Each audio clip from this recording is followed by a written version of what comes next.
October of last year.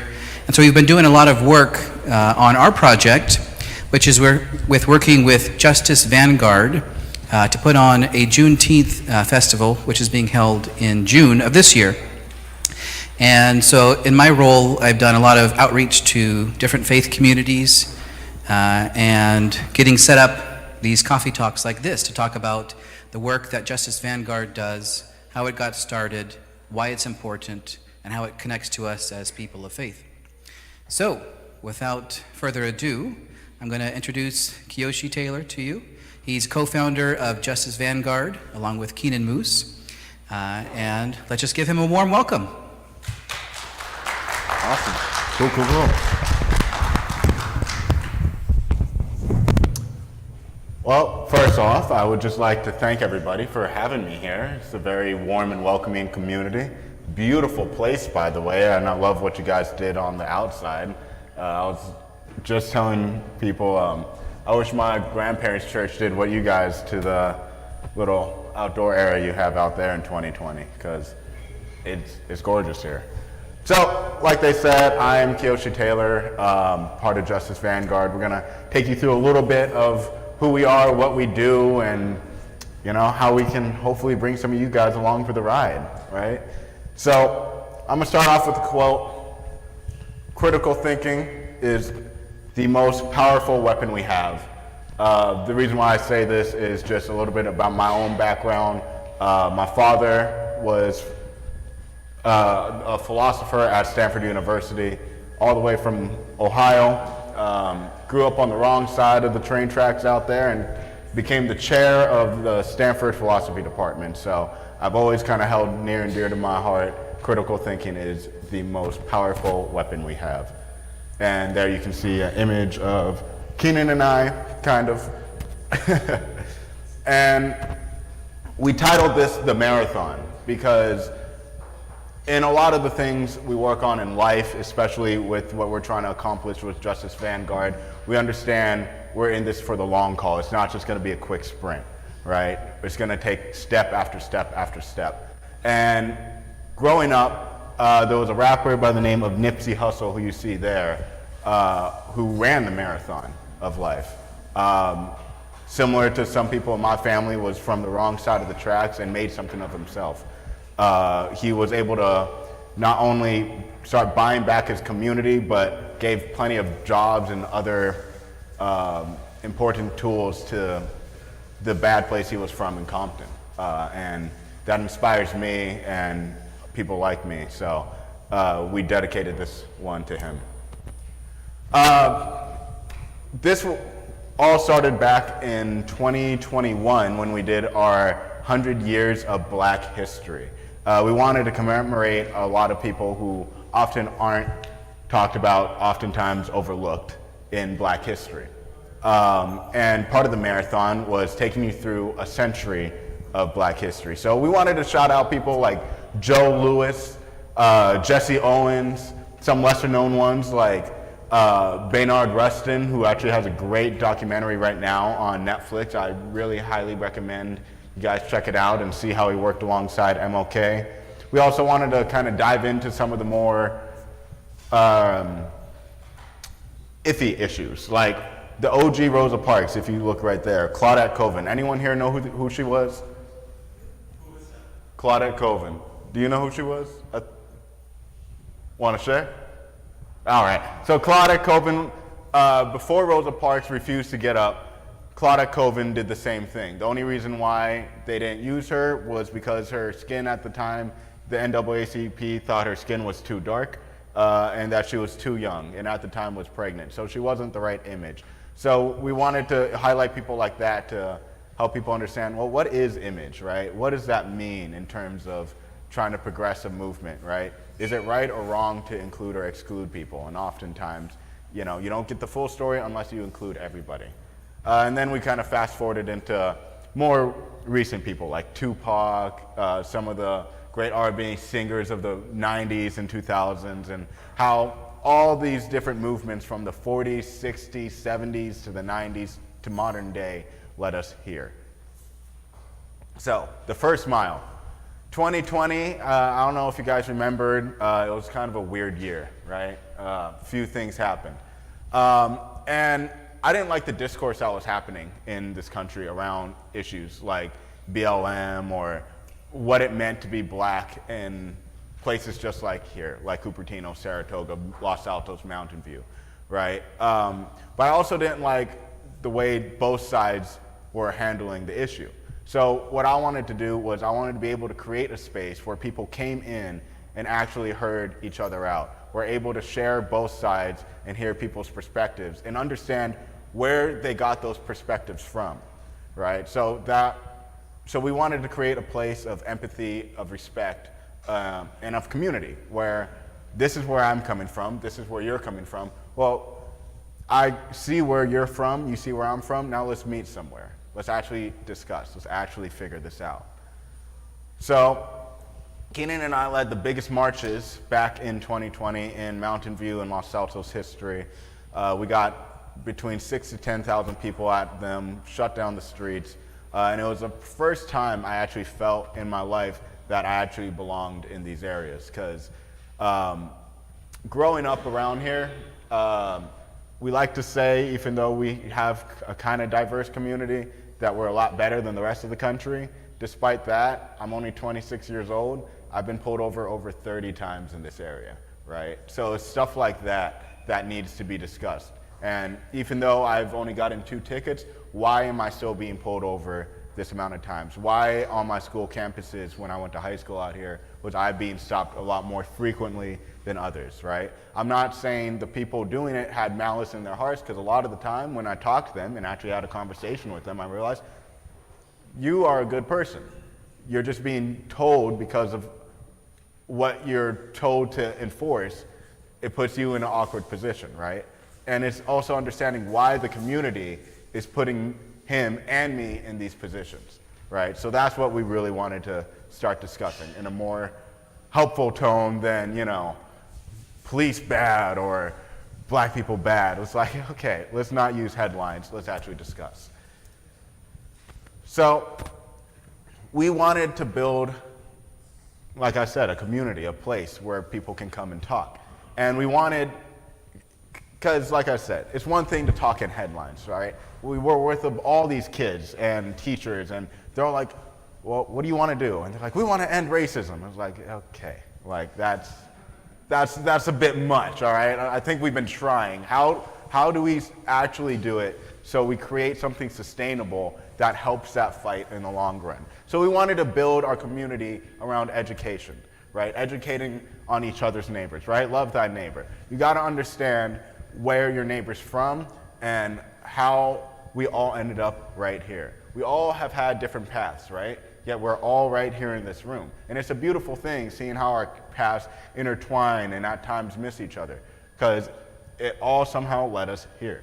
And it's understanding that we wanted to really bring back to the community. Because when I was standing in front of all those people in 2020, going to all these different marches speaking, the biggest message I had was that I had already done this in 2014 and 2015.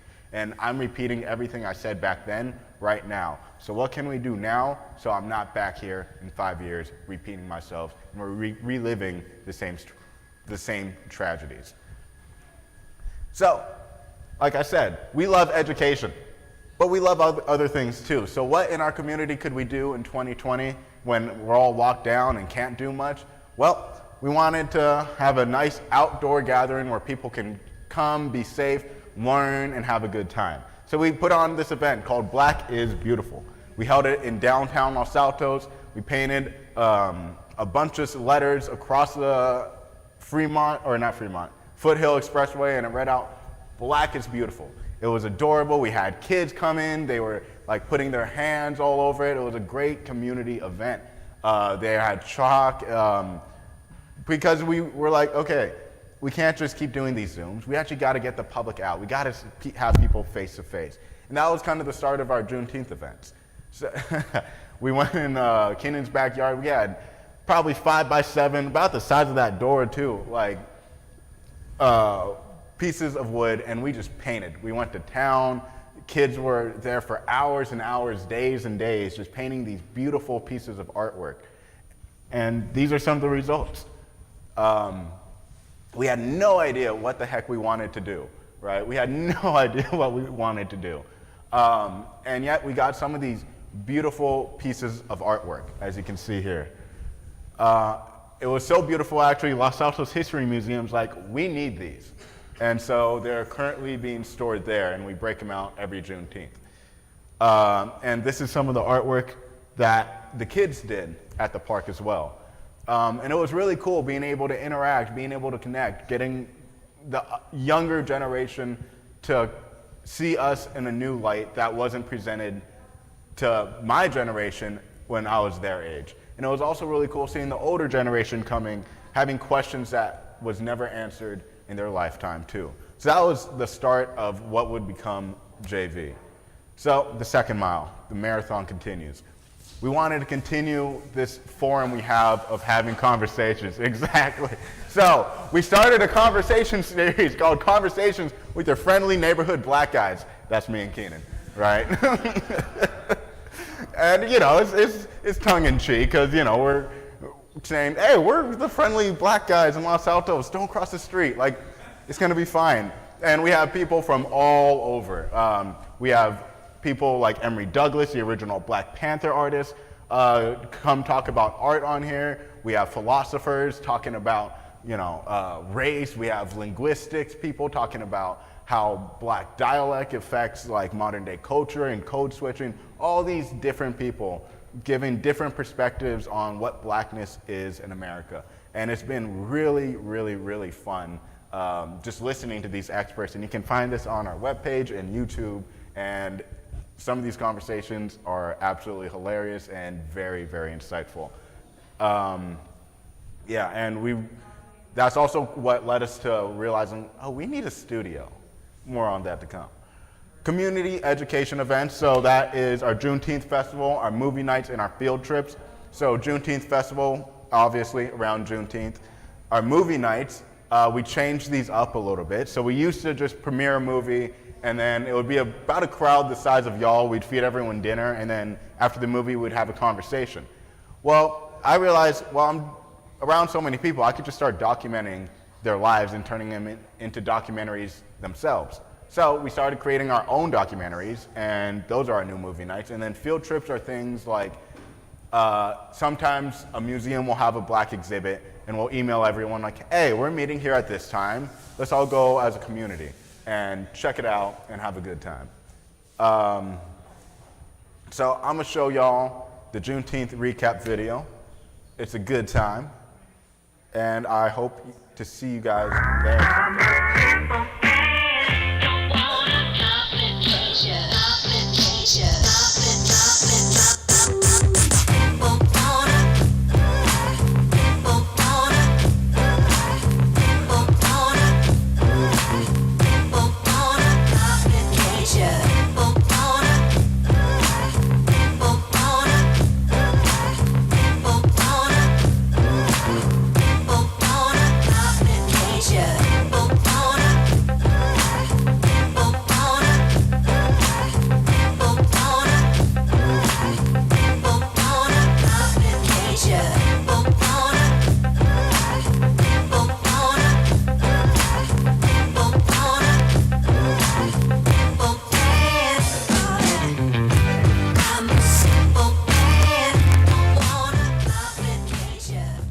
So we've added a few things since this video. For example, we have a ping pong tournament. So if you want to come beat me in ping pong, I guarantee you it will be very easy.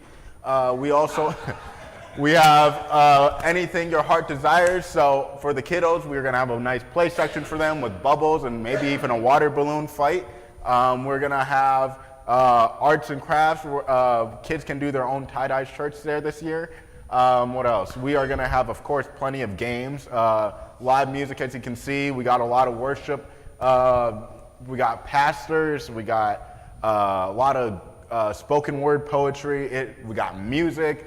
We got Duke Ellington's grandson, actually. He's in a band. We got him out. That's who was playing in that video. So yeah, it's a good time, y'all. So I hope to see you guys there.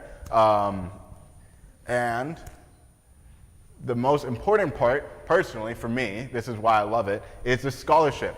The Baccalaureate Scholarship, that's what we like to call it.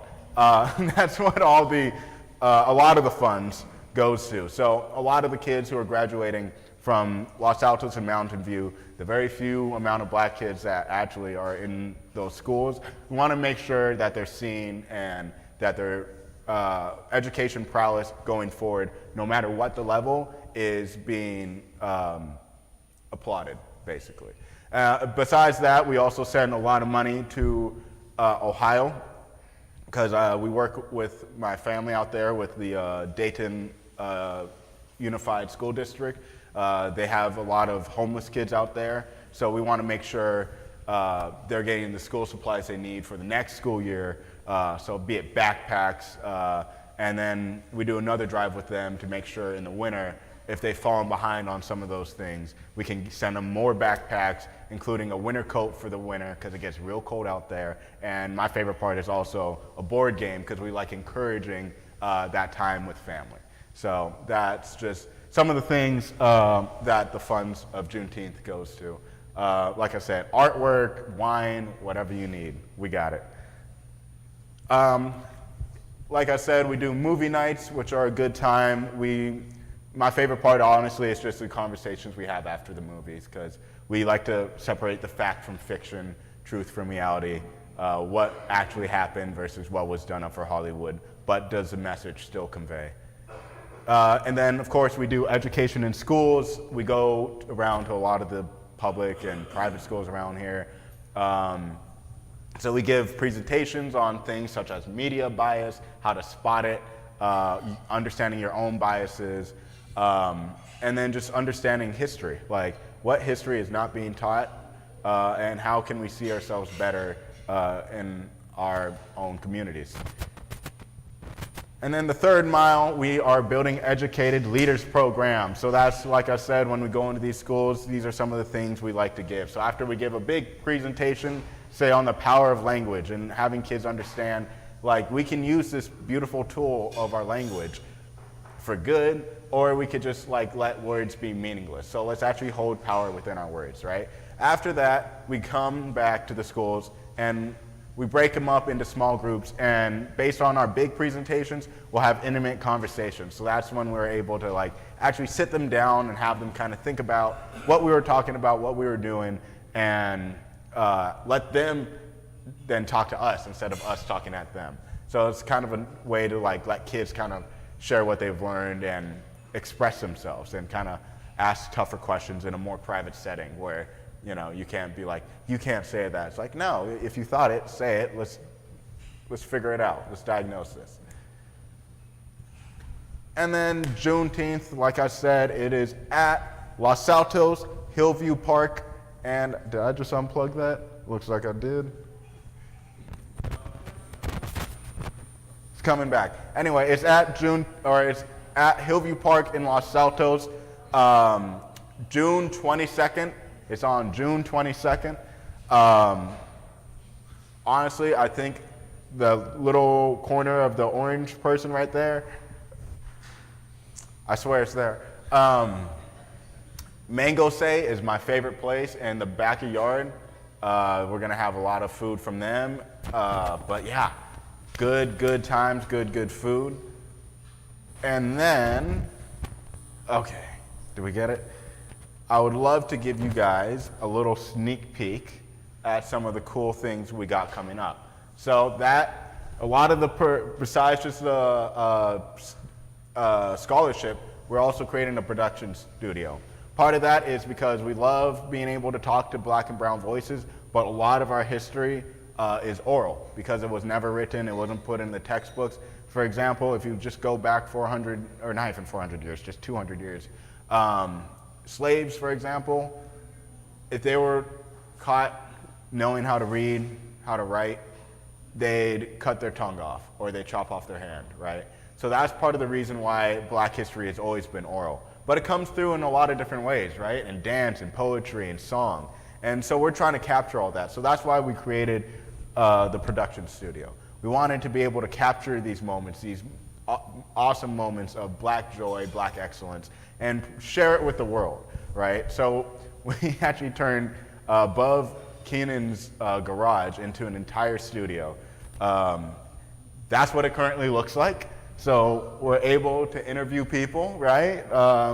It's pretty snazzy. We got live plants. We didn't go for the fake ones, so you know we're serious about this.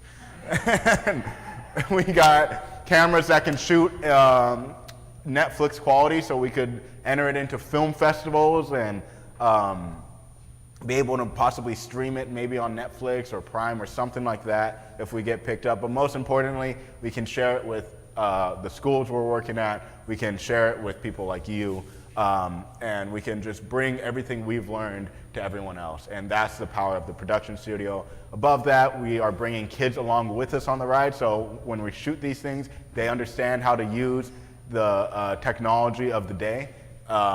They can learn how to edit. They can use all these skills that they can take on later in life. And it's not just that, it's about how do you write, right? How do you write a script? How do you do all these different things? And so we're really trying to teach them not just history, but life skills. And then you get amazing things like this, Midnight Train. We did our first documentary showing last February for Black History Month. It's a story of my grandfather, and we had a giant premiere. Over 100 people bought tickets, sold it out. We ate good too, so know that about a JV event. You gonna eat good, like. And we raised let's just say we raised a lot of money for the production studio, but we're gonna keep getting more money going towards it. But in essence, the story of Midnight Train is the story of my grandfather. How many of y'all, show of hands, know the story of Emmett Till? Emmett Till. Yeah, so for those of you who don't know who Emmett Till was, he was, I believe, 14-year-old kid who was brutally beaten and lynched for supposedly whistling at a white girl. His mother held an open casket funeral because she said, the world needs to see what they did to my baby. The same thing basically happened to my grandfather. Only difference is he escaped. He heard a knock on the door in the middle of the night, and they said, boy, you got to get out of here. And on foot, he walked 30 miles through rural Georgia, leaving everything he knew behind. His family, his everything. 30 miles on foot in the middle of the night in rural Georgia. Though at the same age too, at 15 years old. And he didn't ever return home until much, much later. It's that kind of gravitas that I see amongst you guys right now. Me telling that story is what we're trying to share with the rest of the, I mean, not just community, like the rest of the world, honestly. These are people that are still alive. This is stuff that happened that shaped who we are and how people perceive things. It is important to actually have these conversations and actually think about these things and how it affects people if we truly want to move on. So I'm gonna show you guys a little snippet, a little trailer. I think it's only 30 seconds of Midnight Train. My name is Sam Taylor, and this is my life story. I was coming out of the drugstore one time. This is where it started at. And I bumped into her accidentally. He hit me, and I was a young boy. She told me, she said, you have to get out of here, boy. And she told me, you have to get out of here. And then he said, nigger, I'll shoot you. And the police was sent on and said, yeah, if you raise your hand to hit this man, said, I will shoot you. They thought I would get killed. And I left home, and I haven't been back there.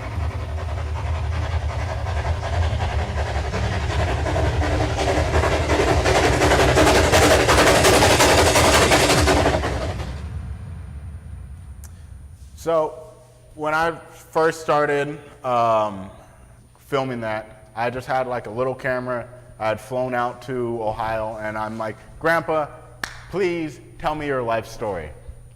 And he just went. And that was about 20 minutes of footage that I turned into 20 minutes I turned into a 30-minute film. We cover everything to him running away, to him in the Navy to my favorite part, because there's sections to this, is The Last American Love Story, because it's about when he met my grandmother, when he finally made it up north after all of his running. And it's just the sweetest thing. So we're going to have a couple of showings more of this. Hopefully there'll be one in San Jose, and I'd love to see some of y'all there, because I think it's pretty cute. And that's kind of the marathon of what we're doing though, right? We're really doing this production studio to help the youth understand a lot of things, not just history, but life skills. We're putting on the Juneteenth event, so people can come, have a good time, and we trick them into learning. We're having the movie nights and field trips to have people come on in, get to know our community, and get to just see things they otherwise wouldn't see. So that is basically what I'm about. Here is our call to action. Sign up for our influencer package. Get your free, by the way, completely free Juneteenth tickets. And you know what they say, if it's free, give me 3. So, you know, bring some friends. Yeah, and just check us out, justicevanguard.org. We have a newsletter actually as well. So if you guys like those, we send those out every other week. And yeah, if anyone has any questions for me, I will be around. Before we get to the questions, I wanted to add to the asks as well for the community. So there's something called being a community influencer. That is also an ask. It's optional, certainly, but it's putting out a yard sign. You get a T-shirt, and it's about talking to people, having one-on-one conversations to invite them to the festival. It's a free festival, but to make an awareness around this, and it's a way that you can help out Justice Vanguard and help out the community and the good work that they're doing as well. So if you're interested in learning more about that opportunity, I have some flyers here, and I'd love to be able to take your information. We can discuss that a little bit later as well. But I wanted to make sure that you were aware of that and how else you can support Justice Vanguard and the work that they're doing in our community. Yeah. Oh, and the shirts are really cool. Like, I'm just gonna say that because I made them, but I think they're really cool. All right, so we have some Q&A time. Yeah. So, any questions about the festival, JV, me, my favorite color? Oh, yep. Great, thanks. I have a mic. If you want to ask a question, I can bring you the mic so you can make your question heard. We'll give people a moment to scan the code. Any questions? When there's no questions, I feel like No, I'm sure there'll be questions. Lovey, here you go. Here's the mic. My name is Lovey Spencer, and there was a conflict in this meeting, either cookies or June 19th. And I decided that maybe the cookies went out, but I'm sorry I missed a lot of your prologue. Do you have a flyer or information or an email address? Yeah, we will send you guys a whole bunch of, like a deck of flyers when we get a little bit closer. So I'll be dropping those off one of these days. And if you guys want a little one, we'll give you a little one. If you want a big one, we can give you a really large one. A couple of things, your timing is perfect. Today is the one of our saints in the Episcopal Church, Peter Williams Cassie. Do you know who he is? No. Peter Williams Cassie was the first black priest during the gold rush at Trinity Cathedral downtown San Jose. And we are celebrating. I was very proud to work on the panel that put him in our national paper. This is the national paper of the Episcopal Church, so we are very proud of that event and very proud to have that. And I thought it was timely that your visit would coincide with that. I love that. Yeah, and the other thing that I wanted to tell you about Emmett Till, I was born in Indianola, Mississippi. Do you know who was born in Indianola, Mississippi? No. Somebody said it. I'm just guessing based on the way you prolonged your Yeah, I knew you had family out there. I didn't realize that was the town. Tell him again. Emmett Till. No, B.B. King, but Emmett Till was not far from there. B.B. King was and my dad grew up on the plantation where I was born. Fortunately, we left there when I was a toddler, and I'm a product of Galt School here in Santa Cruz.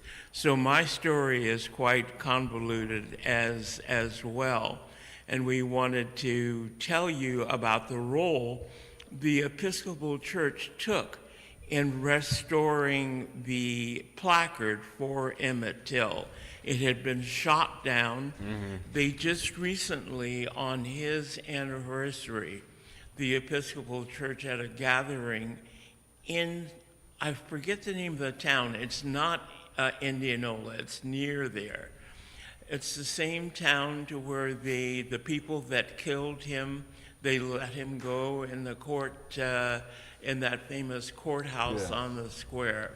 So our church, even though you don't see very many people that look like me in this church, is quite active in all of this. I didn't even know, being a product of Galt School in Santa Cruz, California, no idea what Juneteenth was. Very interested in supporting what you're doing, very interested in knowing, for you to know, some of the early history of this town too. It sounds like your family was here. We were immigrants after the World War II, came directly here to Campbell, went to Santa Cruz, and when I was about 12 years old, we moved from Santa Cruz, California to Watts in Los Angeles. Quite a transition. I told people I got black, I got rhythm, and I got the hell out of there as quickly as I could. So good to have you here, and I would like to certainly know more about the activity and the involvement of our church. Love to hear it. Thank you, Lovey. Thank Thank you very much, Lovey. Any other questions for Kiyoshi or Joel?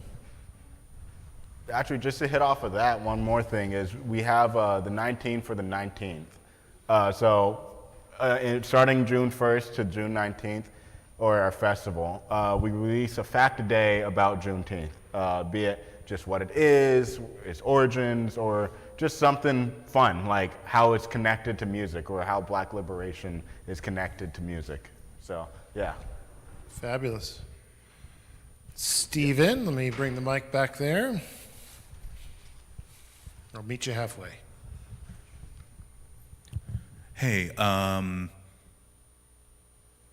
few years ago there was some buzz about how people felt like they felt put upon when white friends wanted to be educated by black friends about how not to be racist.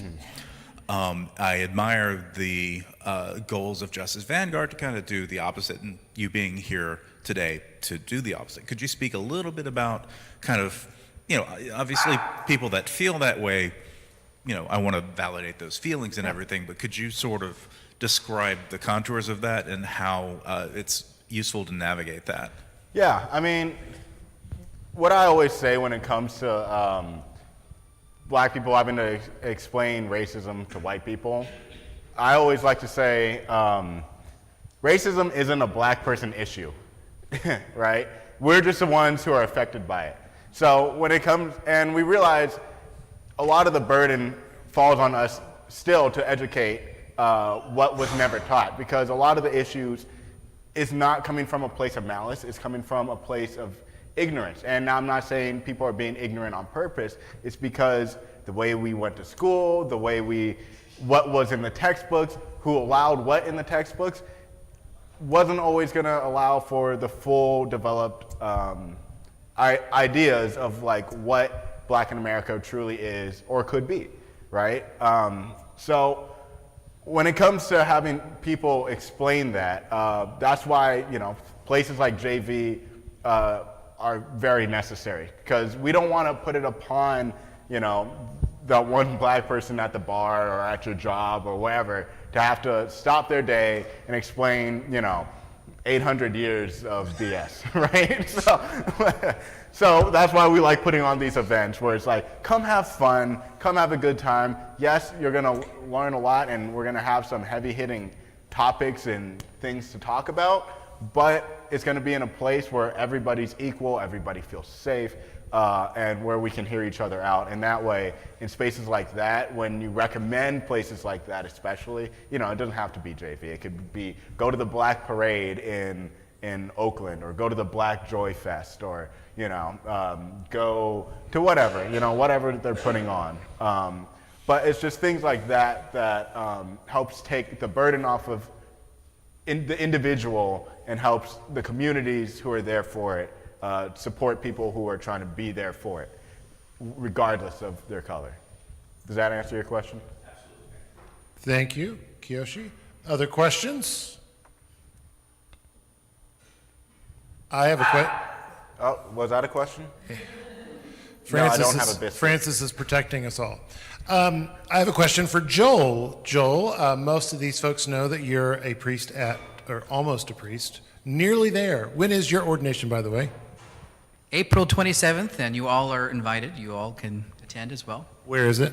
St. Andrew's Church, Saturday the 27th, 11 a.m. So Annalise is being ordained in June.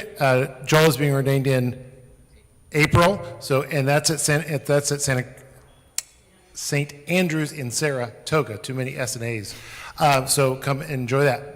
Some of these folks might be wondering, what is your role and St. Andrew's role in the midst of all of this? So can you speak to that? Yeah, so this is related to my work as a community trailblazer. So we have two in our diocese, so myself and Jen Crompton. And Trailblazers' task is really helping parishes to be out in the world and to find new ways to be and to do and be church out in the world. And so a lot of my work has been making new connections, doing a lot of listening and making new connections with people just out in the world.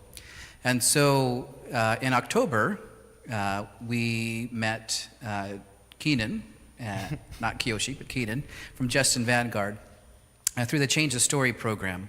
But that was actually a contact that I made when have you heard of Compassion Week? Have you done Compassion Week before? So I met Yvonne Murray, who does that as well. And part of this networking has kind of spurred this on. So St. Andrew's showed up for this Change the Story program. So I have a team of a few individuals that are helping me with this, we're helping mostly with the marketing portion of this to make connections with the business community. My task was making connections with other faith communities to bring awareness of this because it's important work to help support. You heard about the Black Laureate Scholarship as well as the work in Ohio for the schools that are going there. And we need to find ways to show God's love out in the world. We need to join that work. And so that's part of my work as a trailblazer, is doing that, but it's in making new connections. So. Thanks, Joel. Other questions? Doug. Yes. Just a comment. I live in Mountain View. Oh, right on. And sometimes I go traipsing up to Los Altos, which is just a few blocks away. Right up the road. And we notice there's signs that say, we report suspicious persons. And so I was working now, who is a suspicious person? Well, you would be a suspicious person unless you brought your leaf blower with you. Yep. Yeah, I mean, honestly, yeah, that's one of the things we had to have an honest conversation about out there in Mountain View and Los Altos. It's like, believe it or not, yeah, we live here. And actually, we're working on a documentary right now called The Black Peninsula. Because what people don't realize is there were black neighborhoods in Palo Alto that are completely gone. And I'm not just talking about EPA. I'm talking about from Alama to El Camino to basically downtown Palo Alto. There were sections there that were 50% black, but nobody remembers that. So we've been uncovering a lot of that history recently and kind of going around and digging up good old stories and actually reconnecting people. So yeah, it's been really good. I'd learned from Kenan that some of the areas in here locally, there had been sundown towns. Yep. Does everyone know what that is? And if you could maybe explain Yeah, a that. sundown town is basically if you're here when the sun goes down, you shouldn't be. Like the law does not apply to you basically after the sun goes down if you're black or brown. So California unfortunately had, I believe, it was either 54 or 64 cities back in the day that were sundown towns or even some counties. So that's just part of the ugly truth that needs to, be uncovered here. But also, it's part of the beautiful truth because, some of those towns are now very welcoming and, would love to have me. Others not so much. So we're still figuring out which is which. Glendale is one of those down in Southern California. Exactly. Eureka up north. Morgan Hill kind of is today. But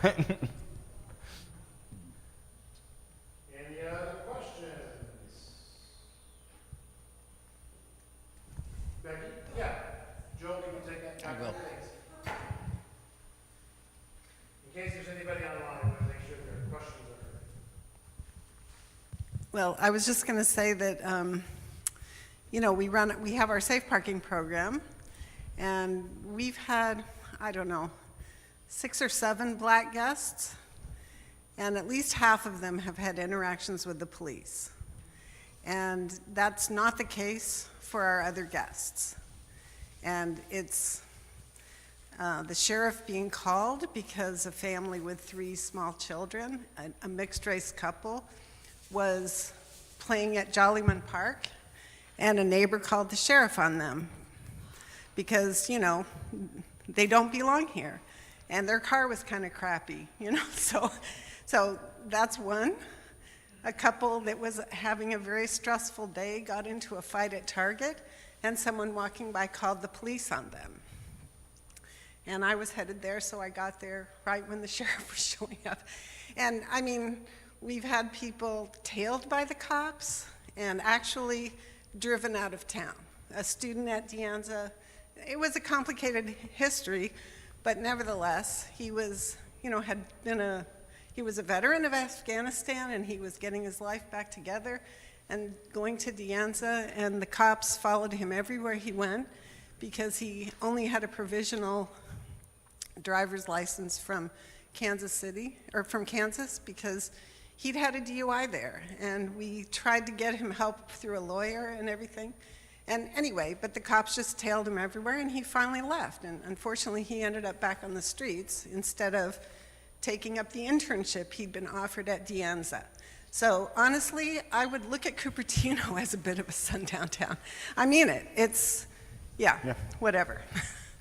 no, that exact sentiment is something that drove my dad crazy when he was the chair of the philosophy department, right, at Stanford. Despite that, when I'd be with him, we'd still get followed out of Stanford by the police in our car. Didn't matter if it was a nice car or the bad car. That's just the way it was. But like I said, it all goes back to, forced ignorance, right? People don't expect, black and brown people to be in some of these areas because they can't see them achieving that, right? Or actually being there. So, we're here to flip the script. Thank you for that. Thank you for that. Any last questions? All right. Joel, can I ask that you close us in prayer? Sure. And while you're making your way up here, for you and your organization or this event that we can name specifically? I mean, honestly, it's just crazy times these days. Like, I just want to pray for good health for everybody. Okay, I hope to see everyone there in good health. fabulous. Thank you, Kiyoshi, and thank you, Joel. Thank you. The Lord be with you. And also, Let us pray. Holy and loving God, we thank you for this day. We thank you for gathering us together to worship earlier and to be able to hear from Kiyoshi, who's visiting with us, to give us important information about the work that's going on in our community to really combat the sin of this world. Be with us, be with our hearts and our minds as we go forth from here to be able to truly love our neighbors as we love you.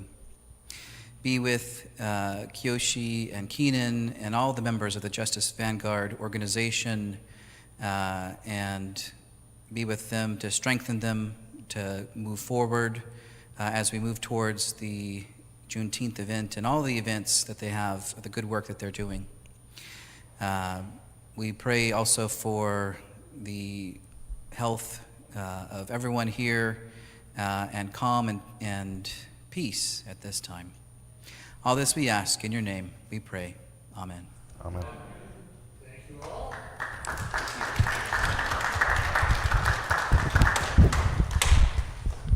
Be sure to buy some more treats on your way out, and we'll see you. Oh, can I have my? In 2 weeks, Annalise, do you want to come real quick and give a plug for the forum that's happening in 2 weeks? In 2 weeks, next week there is no forum, but in 2 weeks there is a forum, and that forum Annalise is going to come and tell you about right now. Sure. I'm first want to say sorry that it is the same weekend as Women's Weekend. That was the only time that it worked to have this forum. But it's going to be on a sort of similar topic, although a different group. So some of you may have heard that I'm part of a committee at De Anza College that's exploring changing their name. Juan Bautista De Anza was a conquistador here in California and did a lot of harm specifically to indigenous people. You'll learn more about it at the forum, but some of his writings are pretty disturbing. And so De Anza's in the process of exploring that. We're going to have 2 professors here and at least 1 chair of one of the local tribes. There's 2 tribes we've been working with.